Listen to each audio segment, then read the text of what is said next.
What is up, wrestling fans? Welcome to another Pay-Per-Viewpoint edition of the Smark Out Moment Smack Talk podcast, where we're going to be breaking down the WWE SUMMERSLAM 2024 pay-per-view coming up this Saturday with its 3-hour pre-show starting at 4, and then the pay-per-view itself starting at 7 p.m. Eastern.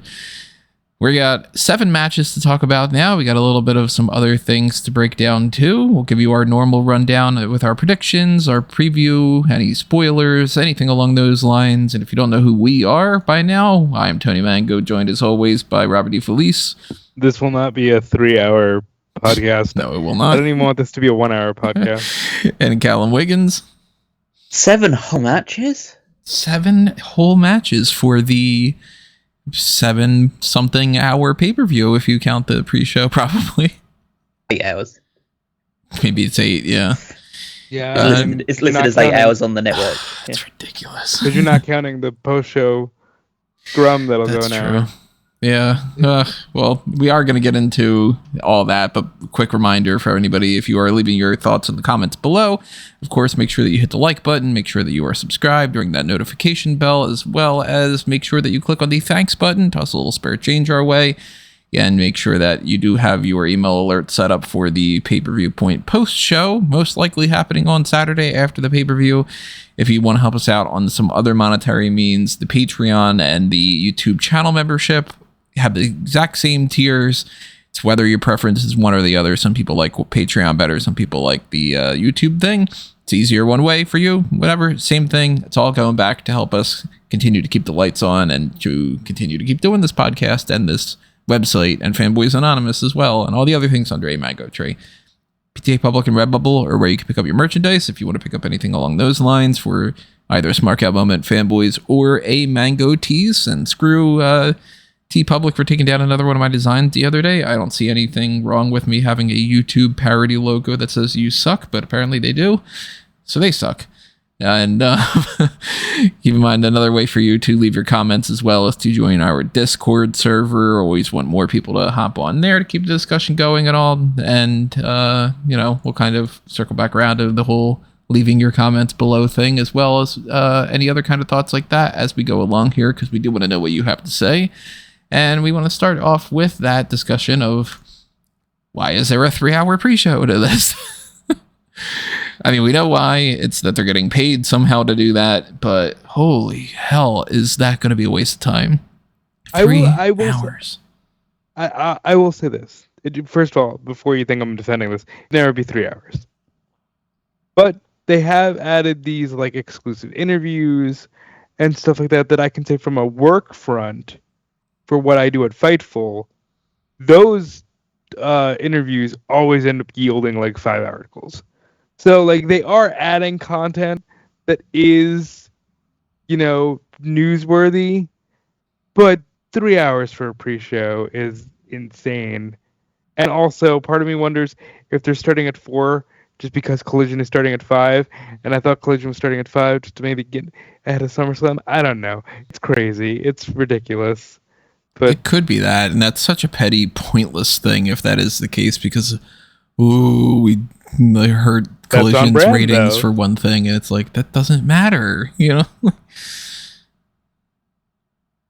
I can't imagine watching this whole 3-hour long thing and feeling like you got anywhere near some quality value out of it. Like, you can watch 2 movies in that time frame.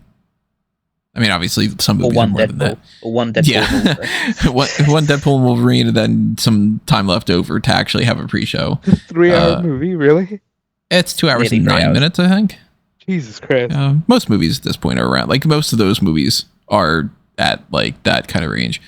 But, a lot of movies are an hour and a half. TV shows, you can watch 3 episodes of something like, I don't know. The wife and I have been watching Traders. You can watch 3 episodes of that and still have some time left over.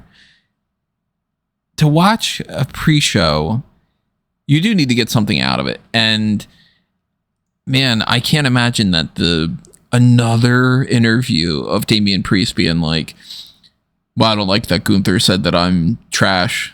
The one you're getting out of this is the CM Punk interview with Michael Cole.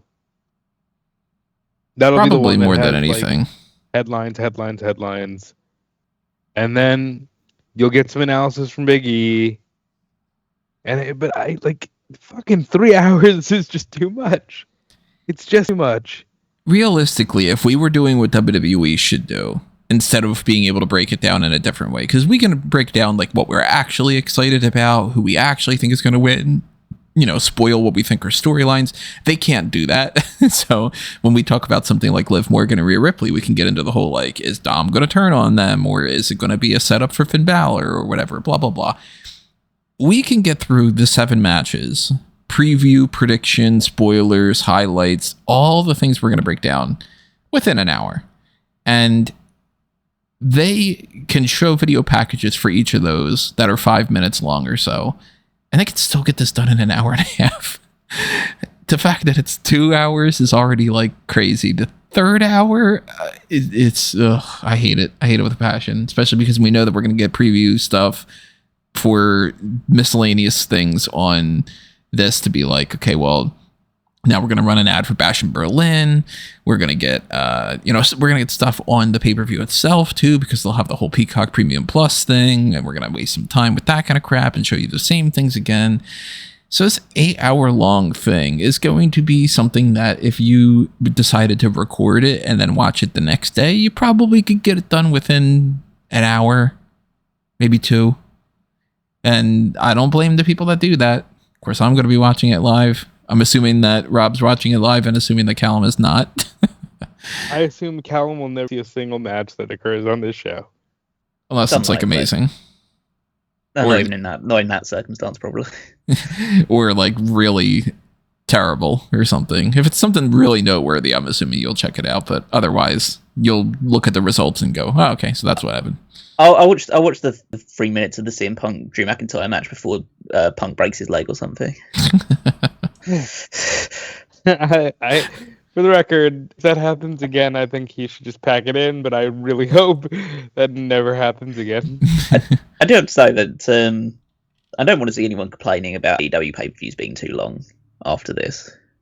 Because it's like, as long as you're consistent, I mean, if we're all in agreement that like AEW pay-per-views is too long and this is too long, then that's fine. But people that are going to talk about, oh, that's fine that we get a 3-hour pre-show and all that other stuff, and then at least with an AEW pre-show, an AEW pre-show is like an hour and a half long, and you get like 4 matches out of it. Right. Listen, anyone on either side of this fence that tries to suggest that one is okay and the other is not is lying to themselves.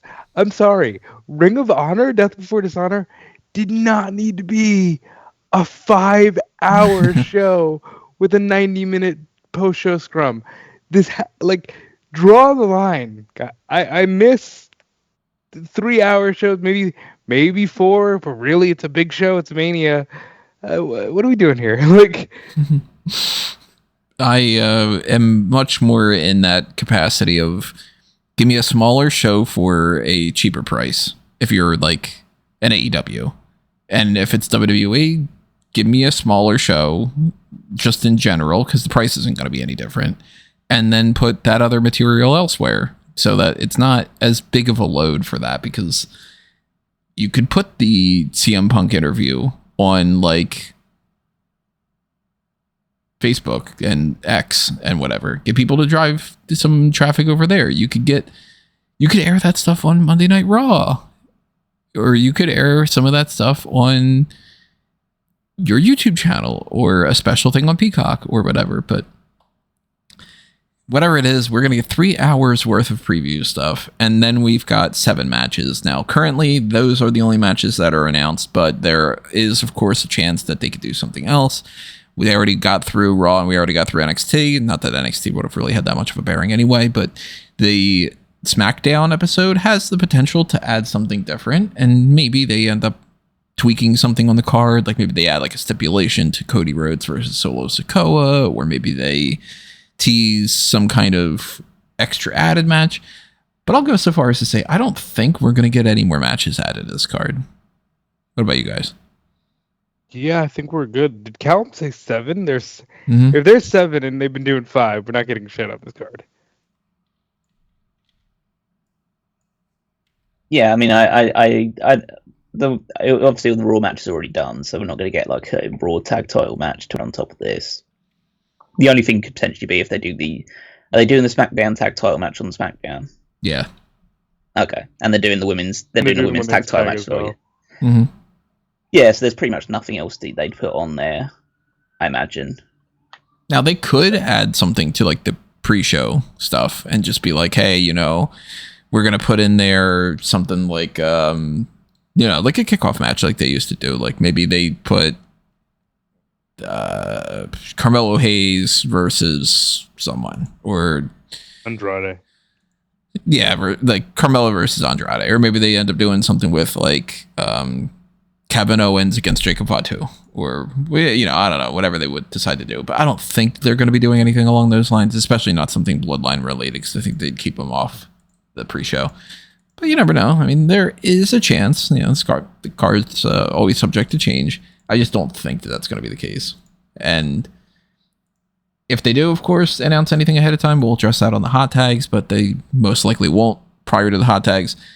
And we'll get into, any differences along those lines. But let's get into those 7 matches themselves here and talk about the differences between these, because this is, in some ways, a loaded card. And in other ways, when I look at it, I go, I mean, that's just kind of a repeat. And then that I'm not really interested in. And that's kind of interesting, but that's not really the right thing I would have gone with. And then, there are tweaks that I would have made for sure. It's not perfect. But overall, I'm excited to see the show.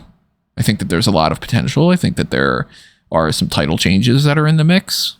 And I think that there's some money in the bank to play. I think this could end up being an overall good show. Before we get into the specifics, how are you feeling about the lineup? The lineup itself is good. Like, there's a couple matches that are built pretty strongly, and I'm looking forward to seeing. And then there's some where it feels like the attention will be on potential aftermath. But for the most part, I think it'll be a fun show. I think they've tried to build up a lot of these matches. I think a lot of these matches feel like, big matches for a big show like SummerSlam. So from that standpoint, I think for that fan base and for that audience, I think that it's pretty much as big a card as they could put on right now. So yeah, I think they've been pretty successful with putting this together. What do you guys think is going to open? So my theory is it's going to open with Damian Priest and Gunther. I would open with Rhea and Liv.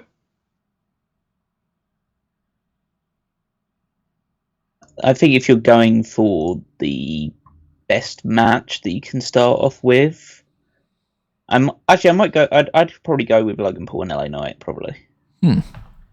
That's not a bad option too, because that there is a good chance that there's going to be a big pop in that.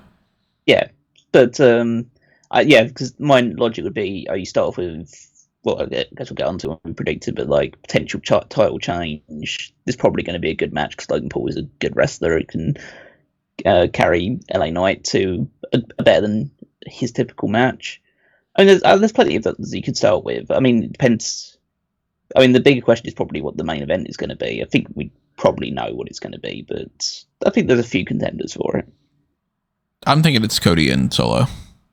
It's probably Cody and Solo, but I would not complain at all if it was Punk and McIntyre. I think it's going to be Cody and Solo, but that's only if one thing happens in it, which again we'll discuss. Which would have to happen at the end. Yeah, for that reason, for that to happen at the end. Otherwise, I could easily see it being either Punk or Drew, or Priest versus Gunther, or even Morgan versus Ripley. Potentially, I don't think any of them will be. I think it will be Cody and Solo, but there are potential for other matches to close the show. Yeah, I mean, it's not like they're gonna end with Bayley and Nia. Like, we know that that's not happening, and they're not gonna end with Bron Breakker and Sami Zayn. Nor would they end with Logan Paul and LA Knight. The other ones, there's at least an argument to be made. Let's start off with that LA Knight and Logan Paul match. It's for the United States Championship. Logan Paul is going in here as Cleveland's own, but he's going to be a heel. I'm assuming that they're going to boo the crap out of him anyway, even though he is from there. Then again, I don't know if maybe Cleveland is stupid enough to just be like, yeah, but he's from here, so yay. I mean, The Miz is going to be the host, and they're going to be cheering him. You know, he is from Cleveland. He is a babyface at this moment. So that might lead into it. It might be like The Miz hosting and being like, hey, it's great to be in Cleveland. And then Logan Paul can come out and be like, ah, man, Cleveland sucks. I'm so happy that I moved away from here or something. I don't know. But LA Knight is challenging for that United States title. And I think Logan Paul's proven at this point, he was an okay choice for the United States Championship, at least when it comes to like publicity and marketing and being useful in that way. And, you know, I mean, he puts on good shows and stuff, but he's only defended it, I think, twice. And I think that they need to move on at this point. LA Knight is also in a position where, admittedly, his popularity is not as big as it used to be. He's still getting huge pops. He's still well liked and all, but I'm not hearing the buzz for LA Knight anymore. And I think if he loses this, it's going to be a real uphill battle to try to get him back into that position again. So I would definitely 100%, whether it's the opener or it's somewhere midway through the show or whatever, I'm crowning LA Knight the next champion. Got to put it over that young talent. So I have to get that in there. Yeah, look, LA Knight's going to win. I don't really have much to say about this. Yeah, so I'd imagine that LA Knight would get the victory. I think he's maintained a certain level of popularity. I agree with Tony that they missed the peak with him, but that's typical of what WWE does with when they get like a mid-card guy super over, they typically just hold on far too long until they actually give him a title or give him his big moment. So they've done that with Knight. Knight would be US champion. He can probably do some good things with it for like a 3-4 month long reign before he drops it to the next big heel coming up. But yeah, Logan Paul's done what he's needed to do with the belt. He hasn't defended very often, but he doesn't need to because he's just a heat magnet whenever he comes out anyway, so he never loses that much momentum. And I'm sure he'll have a good match with Knight. He'll pull out all of his usual stuff where he steals other people's finishes, and that's fine. They just put out a video on Twitter about like Mr. Steal Your Finish. That's basically what his gimmick is now. Just showing clips of him doing the leg drop and the Hogan leg drop and the Eddie Guerrero frog splash and all of that stuff. Not showing the fact that he stole the buckshot lariat from Hangman Page, but I guess he can't. Guess he can't do that one. But yeah, I think that he'll elevate this to a better match than LA Knight is used to, and LA Knight will get the title.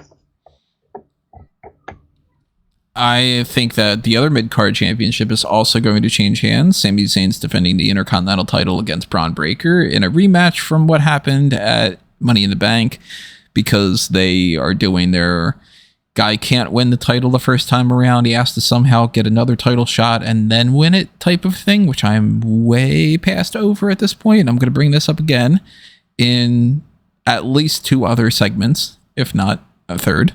Bron Breakker had a whole setup with Ilya Dragunov. Dragunov was taken out of the match by referee decision, so that ended up leading to Bron Breakker getting this second opportunity, and have been making it very obvious how much he needs to be pushed. So if they go in any direction other than Bron Breakker winning this championship, I'm going to be completely baffled because I do not understand that decision. Yeah, I think if they don't give it to Breakker here, the only acceptable reason would be to somehow circle back to giving it to Gable, and I doubt they're going to do that. So Bron Breakker should just win the title here, and he can have a decent reign, and it can catapult him to eventual main event success. Yeah, I mean, I think it's pretty obvious that they just delayed having him beat Sami Zayn at Money in the Bank to save it for the quote-unquote big show at SummerSlam. So they're going to crown him here. They could probably do. I imagine that they might do something that I've seen like mooted around is that it's 10 years since the Brock Cena famous match at SummerSlam where he just threw Cena around for 10 minutes and it's pinned been him. 10 years. I'm old as fuck. Yeah. Like, So I've heard people like put out feelers or rumblings out there that they might decide to try and recapture that by having this be the match that is basically an extended squash with Bron Breakker getting the victory, and you know that could be a good way to help push him past that, especially considering the fact that he lost to Zayn at the previous show. This time he's just fueled with anger and like a bit more intensity and focus, and he's able to just like rip Zayn apart. So yeah, I think the title will change hands, and I imagine it's going to be far more one-sided this time. It should be. I mean, Sami Zayn has, at least I don't know, you guys may disagree with me on this. I feel like Sami Zayn, at this point, I was not super big on the idea of him beating Gunther. And I think at this point, he's kind of proven that he didn't really do much with beating Gunther. He just ended up having another mid-card title reign. And I still think that they should have just gone with Bron then, if that was the case, and that it would have been overall better for all parties. No. Breakker would not have gotten over as a babyface. You don't think being the guy that beat Gunther would have ended up being a thing? No, because he's too bland to be a babyface. I think it would have been a thing. Like, I think he could have beaten Gunther, but I think it would have flopped because people don't want to cheer him right now. Yeah, I mean, like his one title reign as a babyface in NXT like fell completely flat throughout the entire time. It was one of the most boring reigns that the NXT Championship has ever had. And so I think that him beating Gunther, you know, it'd get a pop in the moment, but I don't think Breakker is, as a babyface, would be able to sustain that. He's too one-dimensional, which is a heel is fine. Heels can be one-dimensional, but he doesn't have enough kind of. He lacks likability, I think. Now, do you guys think it's just a matter of Breakker wouldn't have been a good choice for that, or do you still agree or disagree when it comes to the Sami Zayn element of it? I think so. I agree that it hasn't been a stellar run, but I think the idea of expecting everyone to have a stellar run is foolish. Look at Cody Rhodes. Cody Rhodes he's having a fine reign, but most people just think he's been fighting the bloodline for a year and a half. You know, like that's just what people see.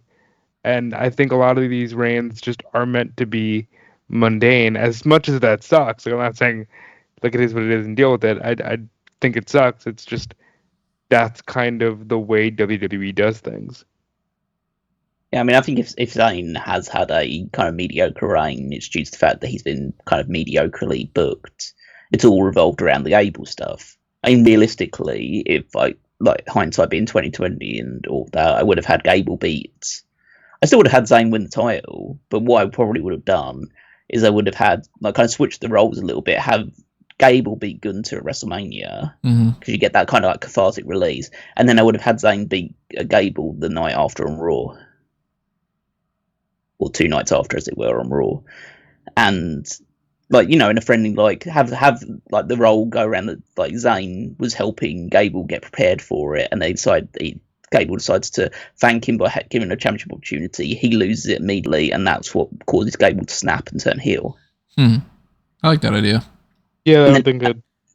And that could add a bit more animosity, and it would have made a lot more sense with the fact that Gable eventually wouldn't win the title, because he would have at least had that moment of getting that big victory at WrestleMania. So I think kind of Zayn's reign has kind of been hampered by the fact that realistically Gable should have beaten him for the title, but they've decided that they need to push Bron instead, and so they want to give him the title. So kind of this entire Bron's rise and like trying to push him immediately has kind of scuppered both Zayn's reign and what probably was meant to happen with Gable. I still don't get the decision of putting Gable with the Wyatt Six either. It just doesn't work in many ways to me. You don't?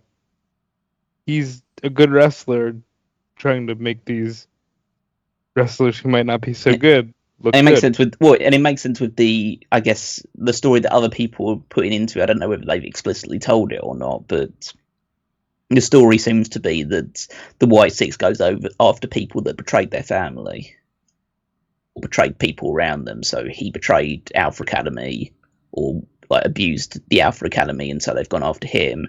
And then they've also people They're going after like Dakota Kai now. Yeah, they're going after Dakota Kai next because she turned on Bayley. So. Well, let's talk about them next. Bayley is defending the women's championship against Nia Jax, Queen of the Ring. Part of the whole setup of the King and Queen of the Ring get their title shots at SummerSlam. I'll come back around to that too. And to me, this is easily going to be the worst match of the night, and the one that I am the least interested in until the point that whether or not Tiffany Stratton cashes in her Money in the Bank briefcase. And they haven't even given her a new briefcase yet. She's not cashing in. I'm less positive about it than I was a few weeks ago. I thought it was a guarantee at that point, but yeah, I mean, I don't know. There's a couple different ways where I could see this happening. If it's just Bayley retains over Nia, I think that that's dumb and it's boring, and I don't see the point in booking this match and, you know, putting Nia in that position where it's like, oh, in 2 months or whatever, 2.5 months, she'll get her title shot. It's just this. I think that's awful. If it's just Nia beats Bayley and that's the end of it, I'm not interested in that either. I'm a little bit more interested, at least, in that because it's, okay, I didn't see that coming, that Nia would win the belt. Then what do you do? And if Tiffany Stratton cashes in, she could either cash in mid-match and pin somebody, and then it's the whole, you know, Nia mad at her for cashing in mid-match and all that, or it's a situation where Bayley probably retains over Nia, and then Nia beats her up afterward, and then Tiffany cashes in on Bayley. Those are the only 4 outcomes I can imagine happening. I can't see it being like Nia beats Bayley and then Tiffany cashes in on Nia, or Bayley retains over Nia, doesn't get beaten down and gets cashed in on, or anything along those lines. But I'm still holding out some hope that Tiffany Stratton does cash in, because I really am not interested in Bayley's title reign, and I'm not interested in Nia holding this belt. So it's kind of wishy-washy for me. Nia Jax will be holding the championship. And quite frankly, it's fine. She's put in the work. She deserves some kind of a reward. Bayley's reign is what it is. I feel like we've made the comment a couple times now that it's been a bit bland. The reason, and I could be wrong here, but the reason I just don't see Tiffany cashing in is because they're going to give her a custom briefcase that they can then sell replicas of, and they haven't cashed in on that, you know, merchandise. So I wouldn't have her cash in just yet. Yeah, I mean, it's quite evident that they're going to have a custom briefcase made for her after Bayley destroyed the other one. So yeah, I think that they will keep it on her for a while, and she'll be kind of the support act for Nia when Nia wins the title here. And, you know, she'll keep doing like a few like side eye things where Nia's holding the title and she's just waiting for an opportunity for her to pounce and win it, but she's going to try and play friendly with Nia up until that point.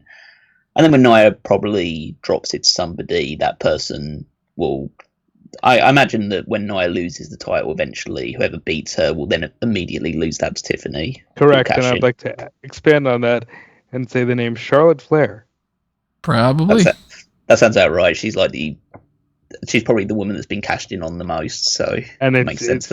Tiffany gets the immediate, like, oh my god, I beat Charlotte Flair. I cashed in on Charlotte Flair. I'm like the new queen of wrestling. And then they feud, and then Charlotte beats her again, so that gives Charlotte 2 titles. Yeah, and then Bianca. Like, and I still think it's Jade and Charlotte, but Bianca should be there in the mix somewhere. I mean, Bianca's the one that beats Nia, though.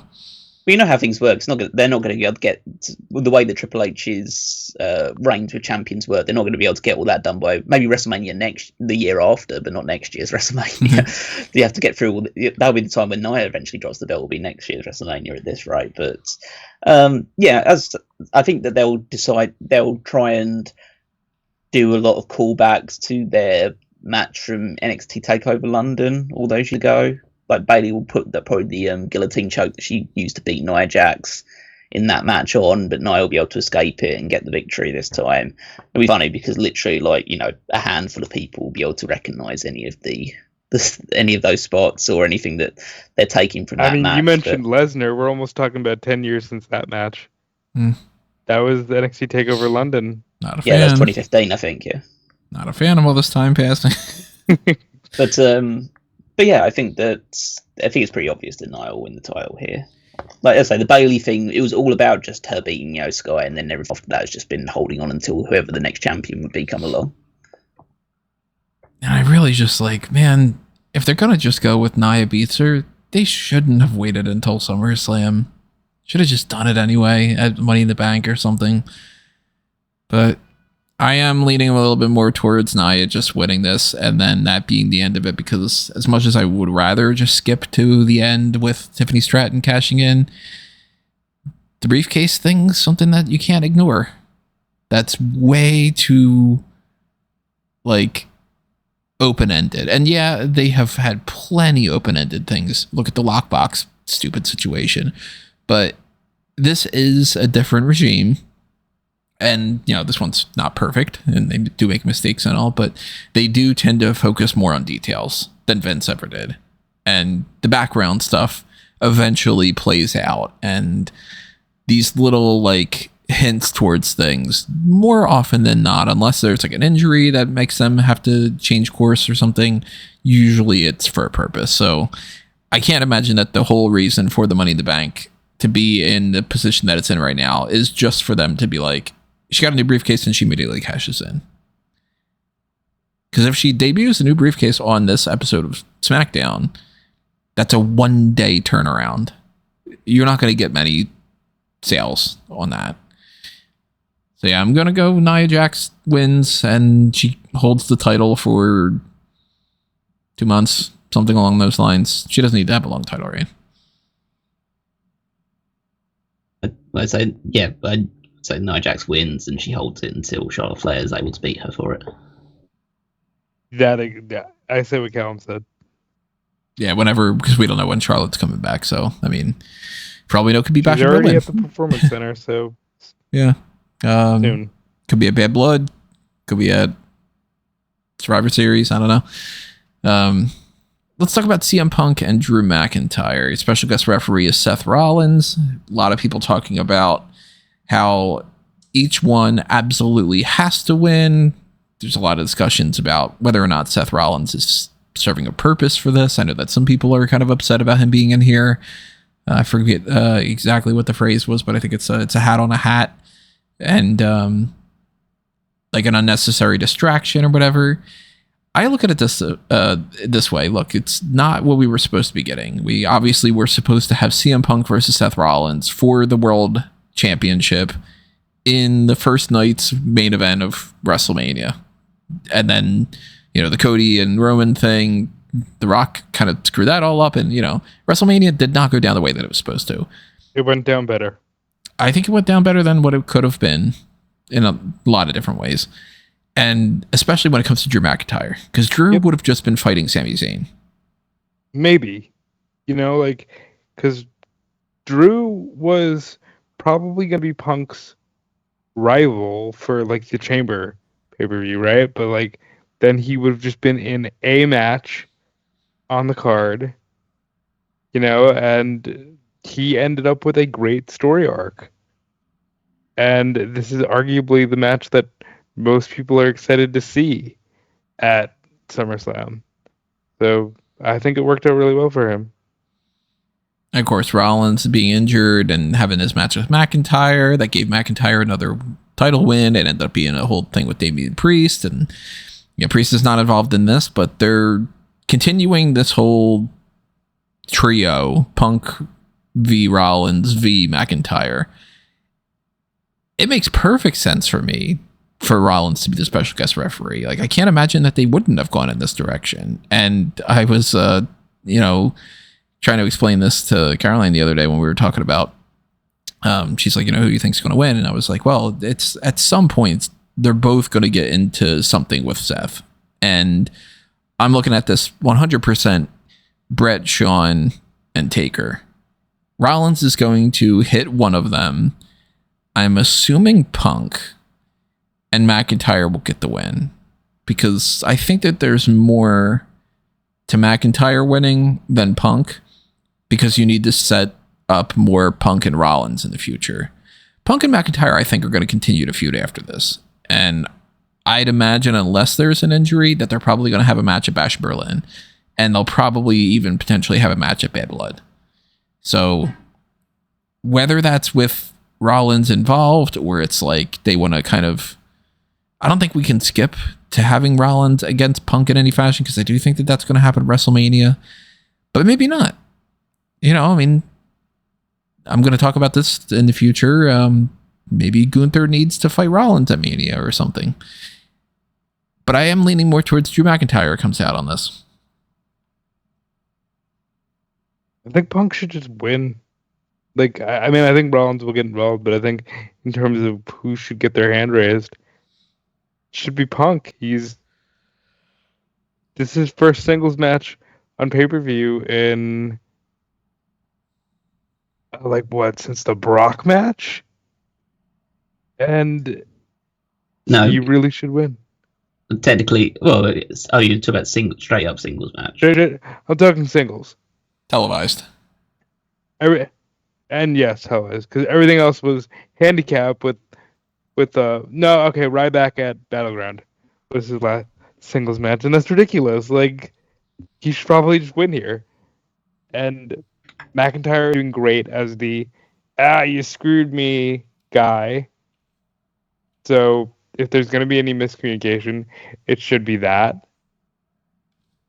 And I think it's going to be a great match. Provided CM Punk doesn't get hurt, since we said it earlier in the podcast, I think it'll be a great match. While I kind of agree that it makes sense for Seth Rollins to be the guest referee in this match, I think that his overall demeanor and goofiness might undercut what has been a really well-built blood feud between these two. That I fully agree with. Yeah. Because I understand a little bit with the Michaels, Brett, and Undertaker thing. It's like, okay, that was, it's a big match, but the feud was between, realistically, I know it led to Michaels and Taker as well, but it was between Michaels and Brett, and Shawn Michaels was goofy and it wasn't like the Brett and Undertaker match was a blood feud leading into that. It was just Brett was just challenging Undertaker for the title. Whereas this is just full-blown animosity between these two. They've cost each other, Punk has cost McIntyre many important matches. McIntyre's been getting in Punk's face and making all these kind of references to things like the Jack Perry photo that was circulating around for a while and all that stuff. So, yeah, they've built up a lot of animosity. It's been really well done between both guys, for the most part. But Rollins getting involved, it's like, I'd be totally fine if Rollins getting involved if Rollins took it a bit seriously, but he's going to go in there and be kind of au fait about it and be like, ha ha ha, all this stuff, because he's just, all he cares about is just getting in the head of these two. So it makes sense for his character to be like that, but it undercuts the match. So, like, it's almost like this weird thing, like, everything that he's going to do in this match makes sense for who he is and how he acts towards both of those people. But it's going to take away from the match. Mm-hmm. But it's going to take away from the match. And so a match that could be, like, a match of the year candidate, and it still very much could be, I don't want to, like, immediately cut aside saying that this is not going to be a very good or great match, because I have reservations about it, primarily because of Punk's condition, but also because of Rollins' involvement. But I think that if Rollins goes a bit too over the top with things and doesn't just let them, beat the shit out of each other, then it's just going to make it sick. He's going to act like, like if The Rock was doing a guest referee thing, when he was like, what was that, Triple H versus Bulldog on an episode of SmackDown in the 90s, where he would just do loads of goofy things, like he'd go pinfall but then just stand up and just applaud them and all this other stuff. And it's like, yeah, that's fine for like just a goofy episode of TV where you're just, messing around with two guys. But like when you've built this match up so much, you've made it so personal and you've made it so intense, then doing that in this match, just going to see like, this is quite lame. And to be fair, Seth is quite lame in general. So he's like, a bit of an irritant in this match. And he's a bit of an irritant in general.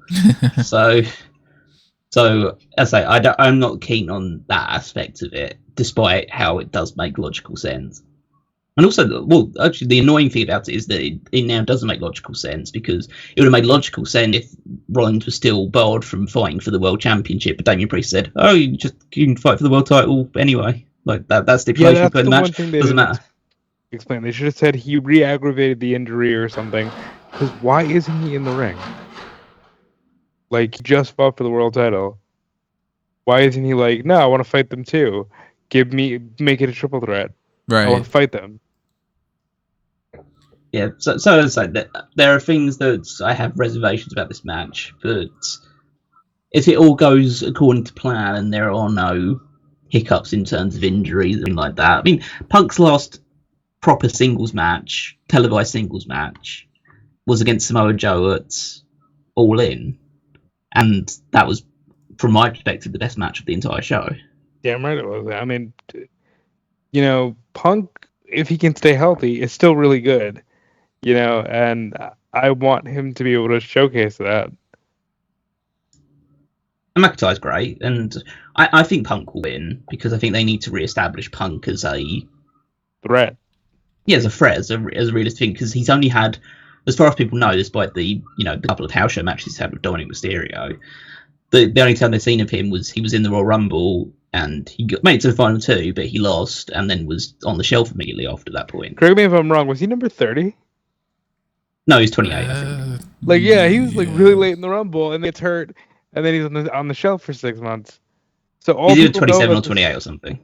All people know about this guy right now is he gets into fights backstage and other promotions, and he gets hurt easily. Like, if his body can hold up, establish him as a threat. As I say, I think Tony's right in that I don't think the feud's over. I do think they will have a Hell in a Cell match at Bad Blood. But they need to have this first match. Then, as I say, it doesn't really matter who wins this one, because the other person will win the second match, whether that takes place in an episode of Raw or that takes place at Bash in Berlin. And then they'll have the rubber match at Bad Blood inside Hell in a Cell. Mm-hmm. And then Punk will probably come out on top on that. So here's what they do. They have CM Punk versus Drew McIntyre with Seth Rollins as the special guest referee. At Bash in Berlin, they have Punk is mad at Rollins or McIntyre is mad at Rollins. So they have one of those two against Rollins with CM Punk or Drew McIntyre as the special guest referee. And then at Bad Blood, they have a triple threat match inside the Hell in a Cell. And then we just completely move on from it. It's going to be weird how they transition this, because if they don't want to just do Rollins and Punk in the very near future and they just want to continue this being Punk and McIntyre, and then Rollins does blank in the meantime and then revisit it, I don't know how they're going to pull that off without it being kind of clunky. And I don't necessarily want them to skip to that, but then again, it all depends on what they have planned for WrestleMania too, because I would rather see Punk versus Rollins at Mania, but I don't want McIntyre to have nothing to do. And I don't think that this can stretch by any means all the way up until WrestleMania, especially because it's like WrestleMania is a couple weeks after it normally is too. So it's like, you're looking at basically stretching this another whole year almost. I don't know if I like that idea. And they could skip Bash in Berlin. Potentially. It's only a few weeks from now. It's August 30th, I believe. Let's see, that's the 31st. So it'll be 4 weeks after SummerSlam. And then you got October 5th is Bad Blood. You got to go through the whole extra bit of September. 2+ months worth of setting this up.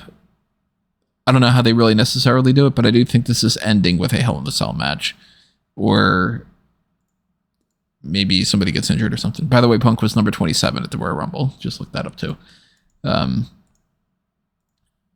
Depending on how they want to extend this is going to factor in who is the winner. I'm going to go Drew McIntyre though. Yeah, I'm going with Punk. I'll go Punk. 2 for Punk, 1 for Drew.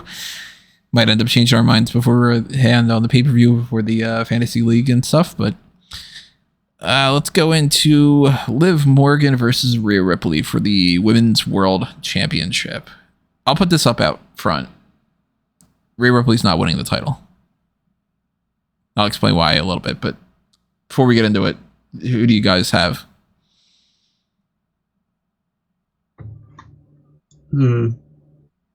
See, I think Liv's going to retain, but it's not very clear cut to me. I think there's a very good chance that Rhea just immediately wins the title back, because that's kind of what Liv's lot in life is. But I think Liv will retain somehow, some way. They did a good job at creating swerves for this, because I originally thought it was going to be, okay, you think Dom's going to go with Liv, but then Dom goes with Rhea, and they're all good all along. But I don't know. After that I Hate You promo, I think Dom's turning on Rhea.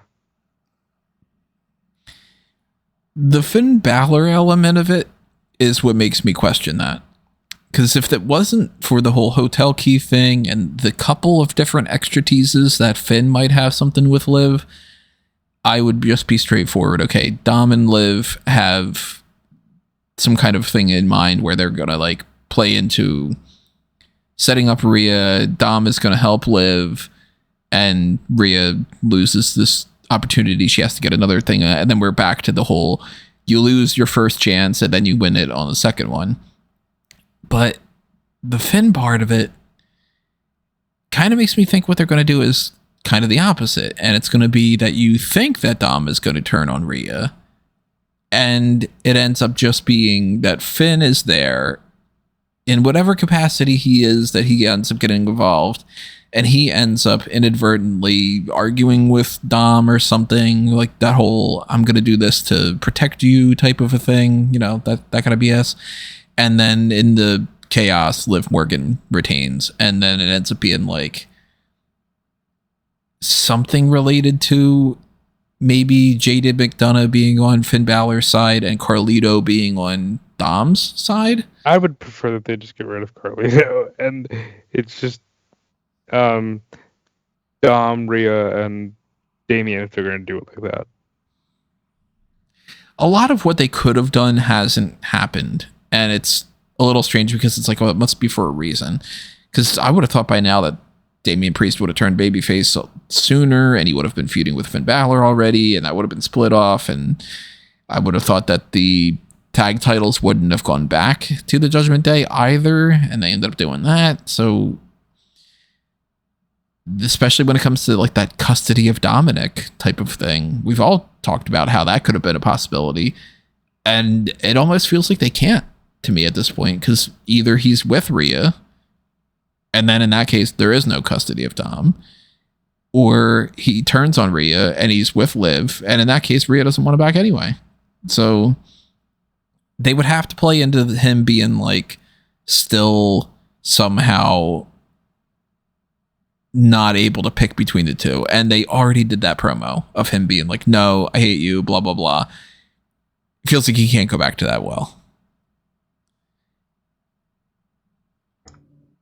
I think Dom's going to turn. I would like to be proven wrong.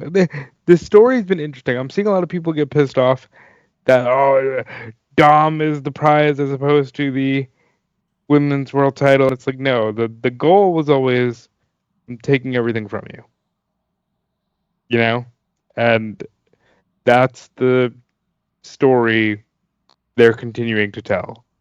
Whether or not Dom actually turns, I think would it enhance the story. You know, I think this has been pretty well built. Way better than what the Cody, I'm not going to win the title from you at WrestleMania type of idea was. No, I mean, I can't help it. I'm going to be that guy. Like, the women's world title match is built around a guy. Like, I don't, it's just, that's just what it is on a very surface level.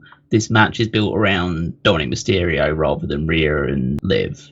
And I know what Rob's saying. It's about like Liv's revenge is taking everything from Rhea, but they've already kind of, or at least from Dom's perspective, what he's said right now is that hasn't worked.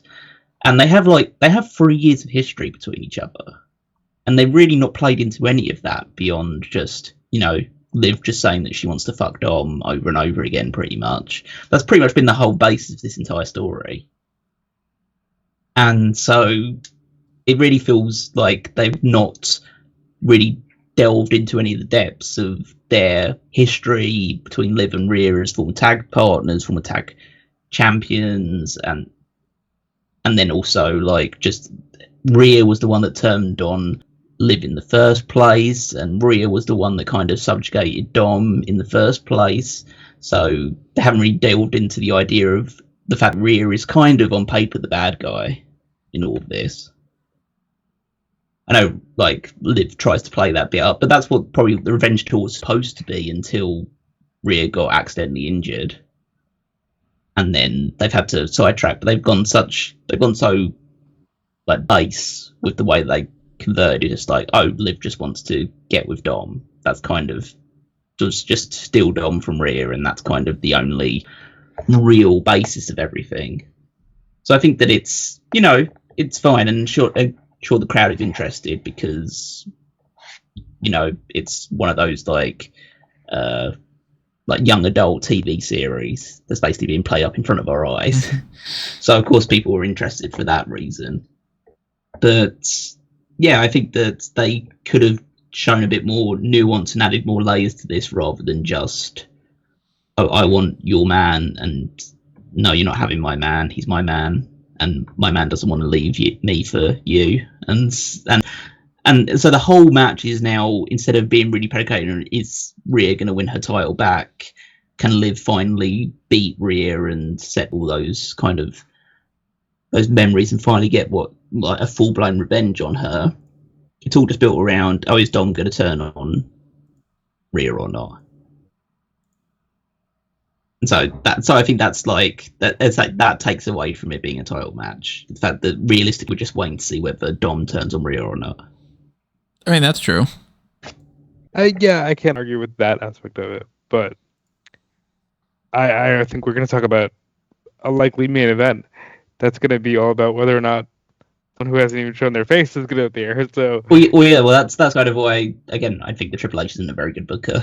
It's just all this stuff is like we're just waiting for one thing to potentially happen or not, and it's not really like it doesn't actually involve either the actual competitors in the match itself. It's just like we're just waiting on this third party making the decision. And I think the thing that always gets to my head about this one in particular, if we just go into whether a Dom will turn or not, because as I mentioned, that's the real big deal out of this match, is that I don't know if Dom can work as a babyface.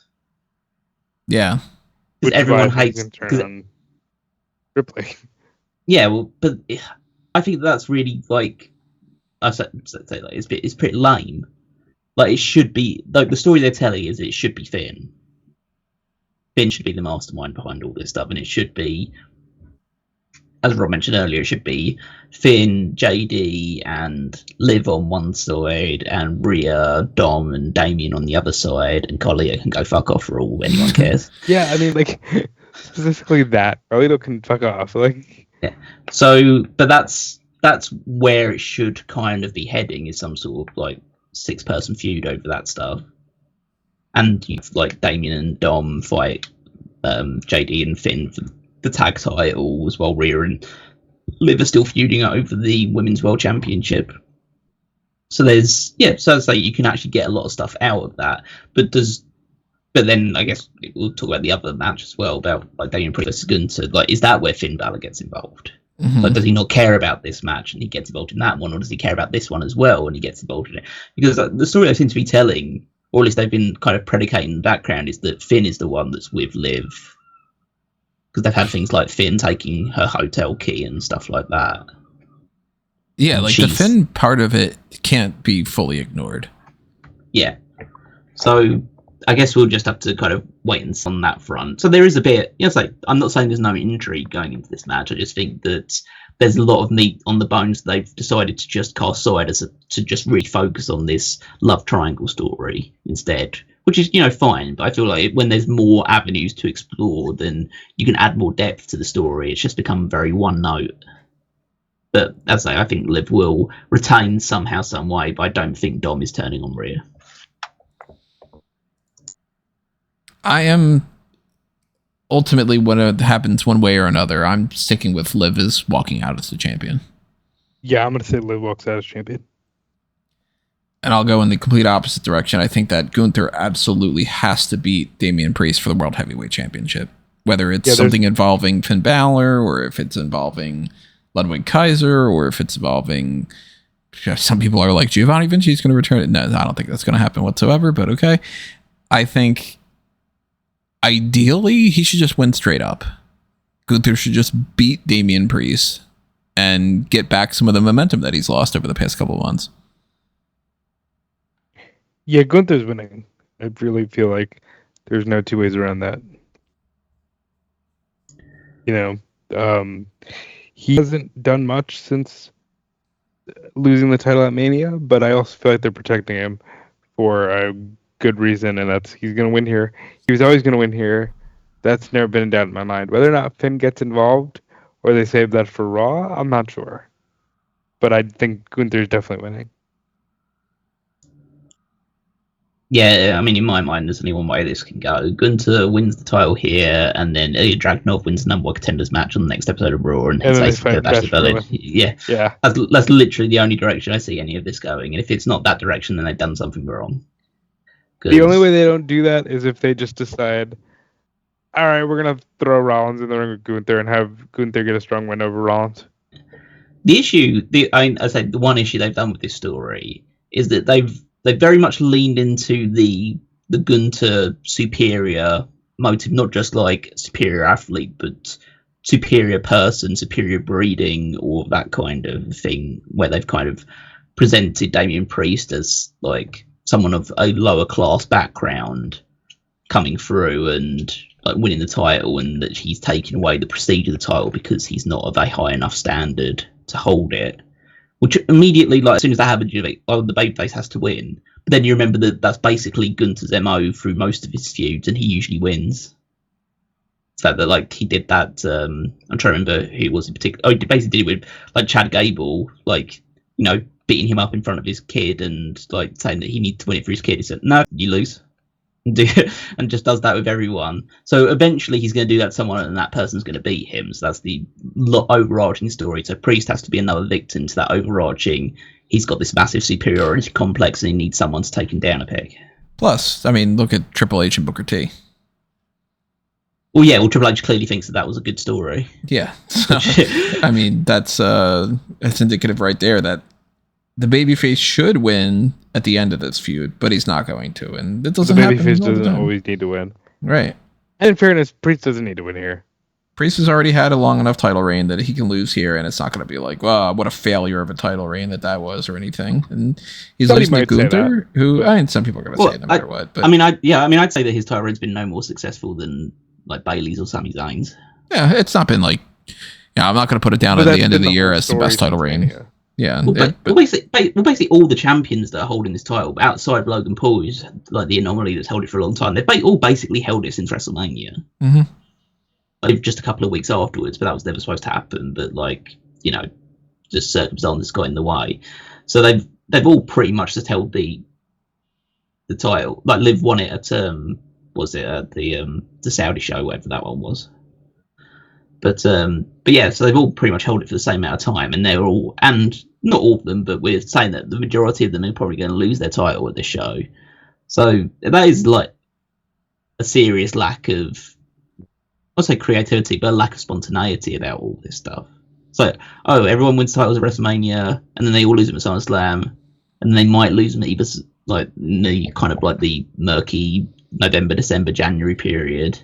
And then they just win them back at WrestleMania, and then they'll win titles at WrestleMania. So there's probably only like 3 events that people win titles, or at least the big titles on this in WWE right now. Yeah, the difference being if you have a tag title, you can change that at any hand because nobody gives a shit. If the titles don't matter, then that's fine. But like even the Continental and United States title, they can't even change hands on anything other than the big shows now.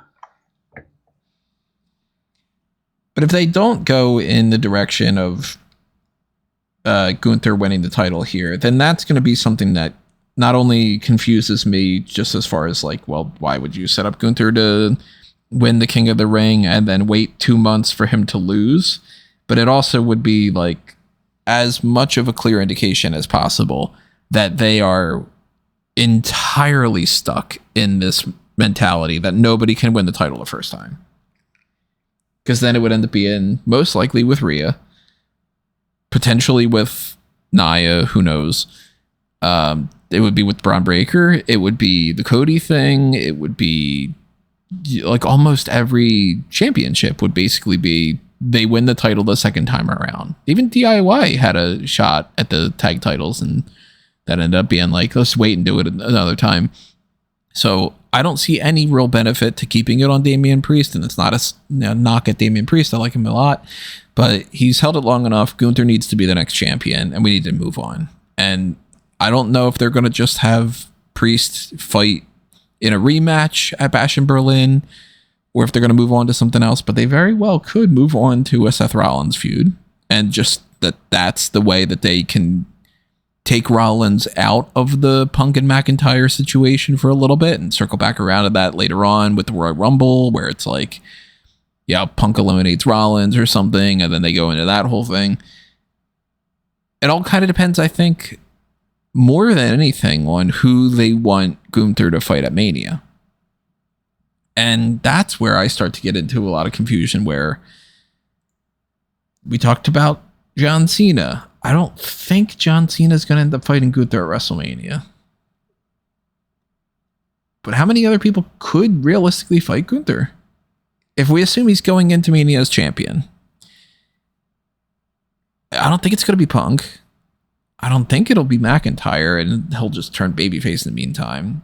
I highly, highly, highly doubt that they're going to push Ilya Dragunov so much so that he ends up fighting Gunther at Mania for the title. Certainly not going to be like a Karrion Kross or an R-Truth or a Pete Dunne or whatever. I don't think it'll be Sami Zayn fighting him again 2 years in a row. Rollins is one of the main options. So if they don't do that soon enough, then maybe that's what they're holding on for Mania. And then at that point, if it's not them, then I don't know who the hell. Brock Lesnar maybe, but you can't really depend on that. A good option. Because you never know what they want to do with him. But Raw is on Netflix, so they might want him on Raw.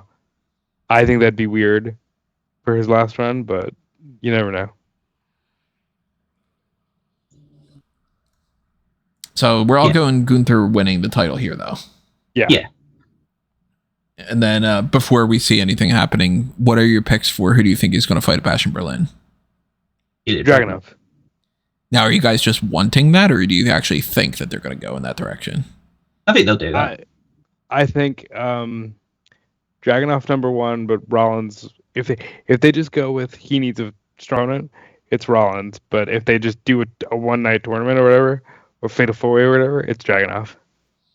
I think Dragunov will get the best reaction out of from the crowd as well, because he had a long run in Germany as well. So I think that they'll just do that, because we all know who's going to win anyway. But you might as well just put on the best match you can. So. And see, I think Dragunov's going to fight Bron Breakker at the show. There's also the knowledge of Dragunov is the only person he's never beaten, right? He beat him. He beat him in the first match they had. Mm-hmm. Oh, did he? But yeah, because Dragunov needed to do the second time around. Yeah, but right. No. Well, I think that they'd have, because I think that they wouldn't necessarily. I mean, they've done it in the past, so it wouldn't surprise me. But I don't think they necessarily have Breakker beat Dragunov in Germany, because Dragunov would be obviously treated as a baby, or treated as the hometown person. Obviously, he's obviously not from there, but they'd be treated in a way like that. And having Bron Breakker winning, that leaves a bit of a sour taste in the mouth. If you have him lose to Gunther, he can still play the baby face, but the crowd would still be okay with Gunther winning that match. So I think you can do that, and you can then pivot into Dragunov challenging Bron Breakker down the line, because I know that Dragunov is one of the guys that could beat Bron Breakker for the Intercontinental title. I think he will. I think that they're going Breakker Dragunov so that Breakker does get the heat, And then they'll go either Priest in a rematch or Rollins against Gunther. And it'll just be more than likely probably Priest in a rematch, I think. Rollins would be my strong pick. So I wouldn't do that because like Rollins will get booed. Mm-hmm. That's why I think it's probably going to be Priest in a rematch. But Priest will also get booed. Or potentially Sheamus. See, he's someone that might not get booed, but he's clearly feuding with like, well, at the moment he's in the middle of like this weird feud with Bronson Reed and Butch. Well, Pete Dunne. I know you could say this shouldn't call him Butch because he's upset about that. And Pete Dunne, for some reason, is also feuding with Trick Williams. Yeah.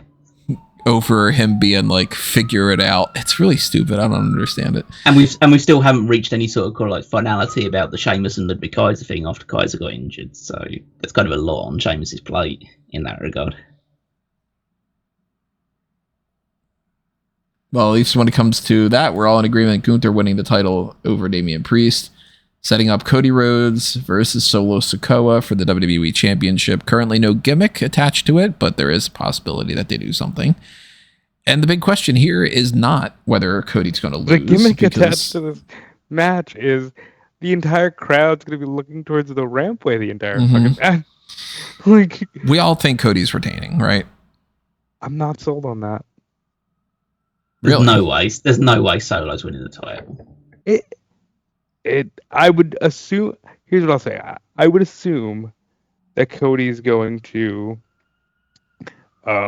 retain, but I would also say maybe they want to just heat that bloodline thing up.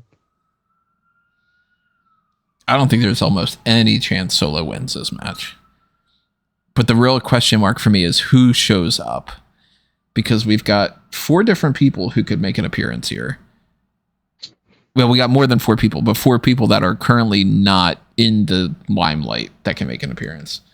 Because we know we're going to see Jacob Fatu. We know we're going to see Tongaloa and Tama Tonga. Actually, there's 5 people now I'm thinking about it. Because I wasn't counting Paul Heyman. But I don't think Paul Heyman's going to be the main one here. So Paul Heyman could make an appearance, rear his head back into the mix. This could be where Hikuleo makes his appearance and Tama Tonga ends up being some factor into the...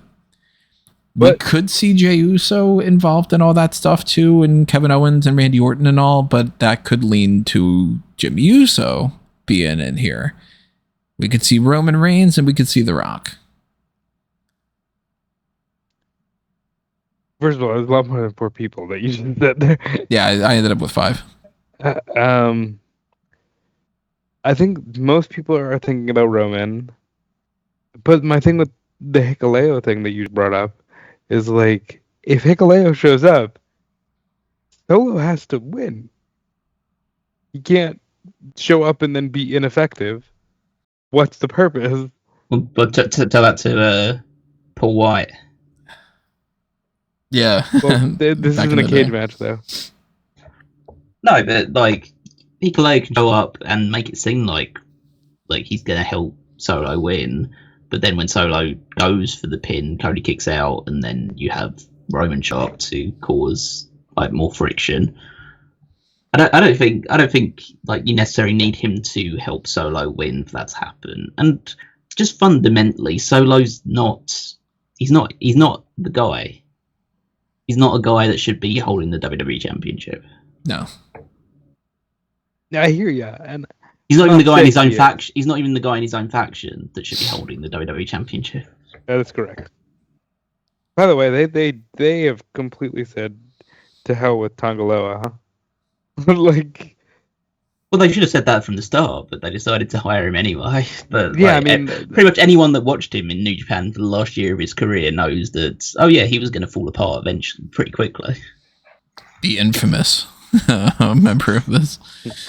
It's just so funny to be that they're like, yeah, here's a match graphic, but it's going to be GOD in the gauntlet, and then now Jacob Fatu and Tama Tonga. Like, okay.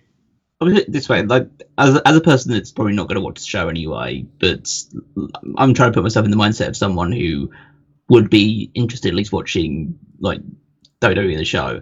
I don't know if I'd be particularly interested in this match.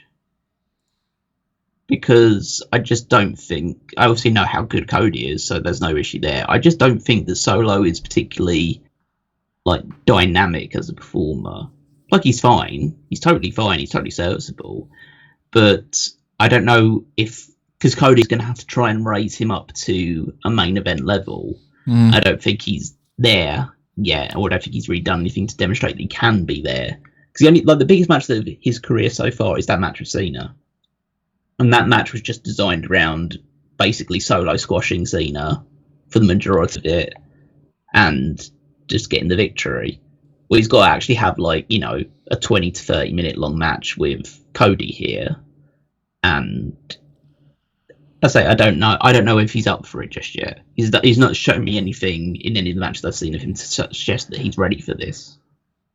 I think most of the mystique around the match is just going to be what's going to happen rather than what's actually happening. It's going to be an NWO match. Like, we're talking about the idea of looking down the ramp and seeing who's going to be coming out and whatever. And for the matter, I don't think that The Rock is going to show up here.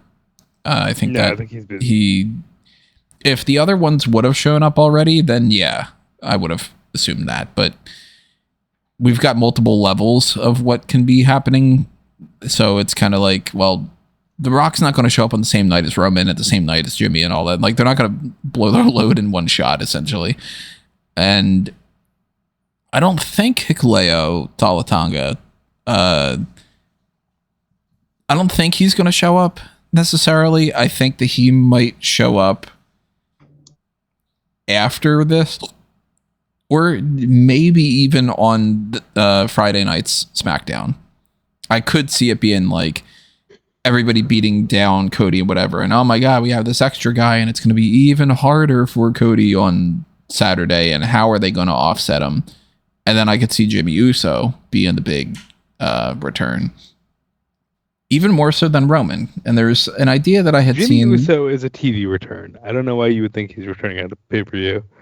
Because there's something that I had seen that I don't know how much stock to put into it, but I like this idea a lot, and this made me change my mind, because I was going into this going, okay, Roman returns.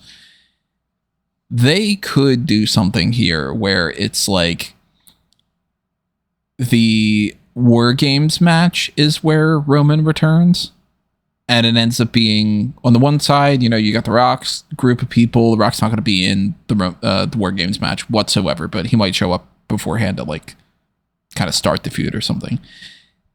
You got The Rock on the outside of it, and the 5 people on The Rock's team are Jacob Fatu, Talatanga, Tangaloa, Tamatanga, and Solo Sikoa. And then on the babyface side, you've got Cody, Sami Zayn, Jimmy and Jay, and they don't have a 5th one. Maybe it's like Kevin Owens and Randy Orton. Maybe Sami Zayn's not even a part of it. Maybe they just keep the Randy Orton and Kevin Owens thing. I don't know. But one of them gets attacked or something, and then it's like, oh, what are we going to do? And then Roman's the big surprise to be on their team for War Games. That could be a way to stretch this out even more. But I think it all kind of depends on what they plan on doing for Bash in Berlin and Bad Blood. Because if they want to do Roman versus Cody at any point, I don't know how they get around that without it being just awkward. Why would he be going after both sides of them and, causing a whole thing there? Unless they want to just do a tweener thing before he goes full babyface. I don't know. But I can't imagine that this ends, no matter who interferes, with Solo walking out with the championship. Unless the only thing that they have in mind, and this sounds really strange to me, is Solo wins the title so he can drop it to Roman. And in the meantime, I don't know why they would do that to Cody, so it doesn't make any sense. But I don't think it's like, I'm not saying it's a lock. I'm just saying if that happened, I wouldn't be completely shocked. I do think that Roman shows up by the end of the show. I think Cody wins to make it happen, but I think Roman shows up by the end of the show. And does what? And either stares down Cody, or maybe Bloodline beats down Cody, and Roman shows up to be like, I haven't ordered any of this shit. you're in trouble. I'm going to beat your ass, Solo. It's Brock in 2021.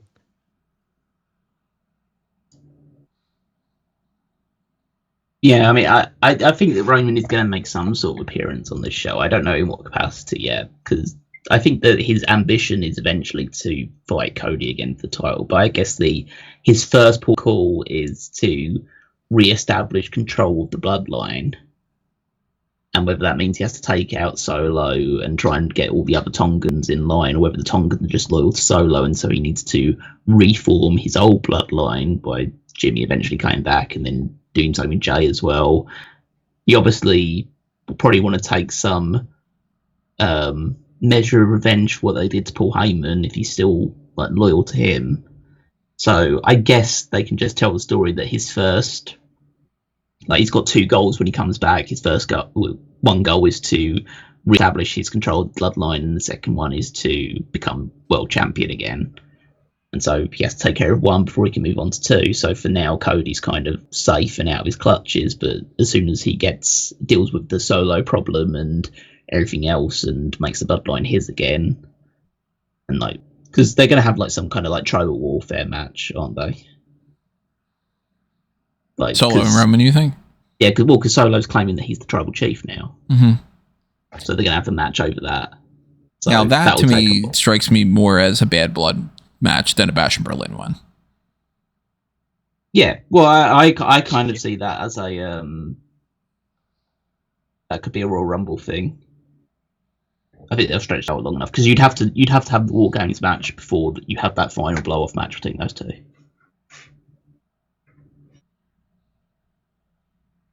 So I think we're a long way from that, and we know how they want to slow burn all this stuff, especially when it comes to bloodline stuff. I actually lean more towards the big blow-off thing.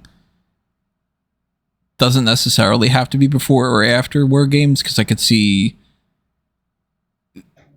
something happening for both. Because the Rock at some point's got to get involved in this. And, well, that's the ultimate big blow-off thing, is The Rock versus Roman at WrestleMania. Right, yeah. Whether or not that's for the title is another whole thing. And if they do, Cody loses the belt to Rock, then I got to assume that that's probably happening around Royal Rumble time. And then, Elimination Chamber is whatever it is. I don't know what they're going to do with John Cena and stuff. But I do lean more towards, I can't imagine that there's a scenario where it's not Roman's team against Solo's team at War Games, and that Roman and Cody aren't on the same team. Anything other than that seems very strange to me. And then in the meantime, you do have Bash in Berlin, and you do have the Bad Blood thing. So I could see Bash in Berlin being another one of those pay-per-views where they do another 6-man tag or something. And that could be Roman and Jimmy and Jay against the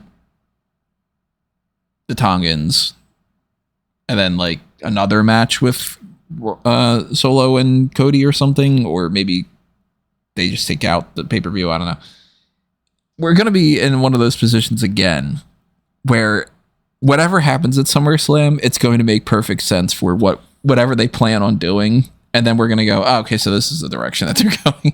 And it sounds so stupid to say that because it's as soon as something happens, then we know what happens more. But that is just fundamentally how things go sometimes. And there are a lot of different avenues that they can go. But I will say, I do not think that The Rock is showing up here. I do think that if Hikuleo shows up, it's not going to be to put the title on Solo.